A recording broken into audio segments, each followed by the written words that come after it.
Борбата со загадениот воздух продолжува и во следните 3 дена, кога најзагадено ќе биде во Битола, Кавадарци, Куманово и Скопје. Водејќи се според податоците на системот Елифа, која е иновација на метеорологот и синоптичар Секирарски, со единствен индекс за загадување. Ваквите состојби може да се предвидат и воедно полесно да се превенираат последиците по здравието на луѓето. Тој систем јас се обидов на еден начин да го создадам да функционира, и тој сега функционира веќе со месеци, секојдневно создава материјал за цела Европа, а и за повеќе држави од југоистокот на Европа поотделно. И овој систем е објективен, значи тој не зависи од ничии субјективни проценки, ниту пак на поединци, ниту пак на групи, туку зависи само од, да речеме, алгоритмот кој се наоѓа во неговото срце, каде што тоа се пресметува.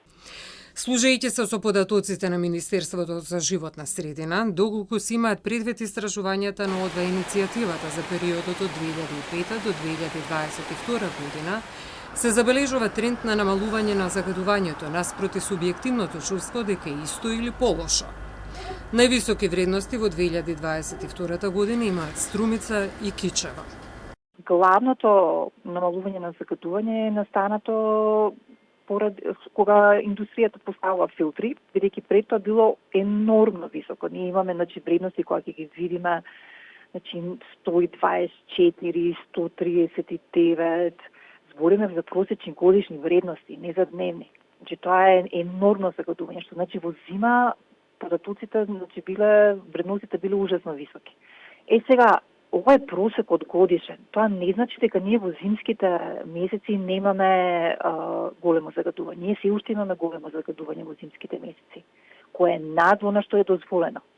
На што се должи главниот тренд на намалување на загадувањето не може да се каже точно, но временските прилики играат клучна улога. Сериозен проблем за вистинско споредување на просечните годишни вредности се бројните денови без податоци.